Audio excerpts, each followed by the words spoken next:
What are your academic and development goals for your undergraduate education? My academic goals for the next 4 years would be to build strong relationships with my professors and put in the time and effort it takes to graduate cum laude. I would also like to leave Morehouse prepared, knowing I could attend any law school of my choosing and not be overwhelmed with the work presented for me when I get there. Personally, I would like to develop myself as a reader. Growing up, I always saw my parents as huge readers. I remember the family would be all at our house for Christmas, and we'd be watching the Warriors and Cavaliers, a big basketball game on TV, and my dad would duck off to the closet, turn on light, and dive into Ta-Nehisi Coates or whatever book he was reading at the moment. Personally, I read a lot of fiction books, and I would like to get into more nonfiction, and I believe that there's a hidden knowledge in books, and I would like to delve deeper into that knowledge. What person in your high school do you admire most for their character, and how would you measure your own character against his? Whoa. That's the question again. I know what I'm going to say, but the way it said I don't know what it Or hers, because of her. Sorry. That's good. What person in your high school do you admire most for their character? How would you measure your own character against theirs? A close friend of mine, DJ, I admire a tremendous amount for his character. He is the youngest starter on the basketball team. He's also the shortest player. And for those reasons, I constantly saw him being looked over for the starting point guard spot. But at the same time, he was working harder than everyone else. People would be out partying after games, and he would be in the gym putting more shots up. And when they were resting, he was watching film. And I really paid attention to that. I don't play basketball, but just that same work ethic and drive, I like to keep myself. At work, I watch everybody around me get raises, all the adults, but at the same time, my salary stayed the same. And I didn't say anything about it, but I just kept working harder. I would work at 2 different store locations, cover many people's shifts.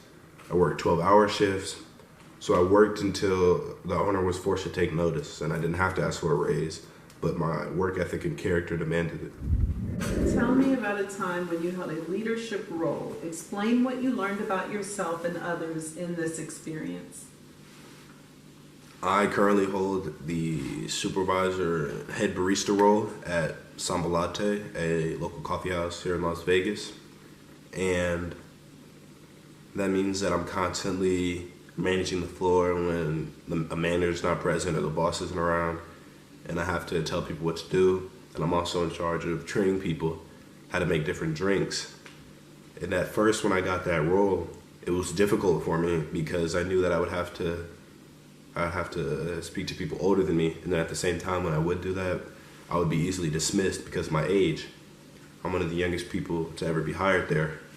And it hurt because of how bad I wanted the job.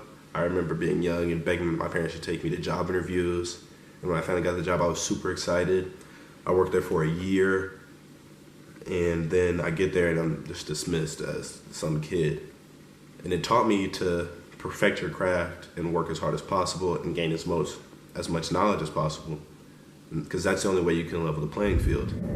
Okay, tell me a time where you faced a particularly difficult personal challenge. Describe how you handled it. Ever since I was a young child, I would lose interest quickly in topics, and if there was something I didn't connect to, I was the first one to just put it to the side and move on to the next conversation.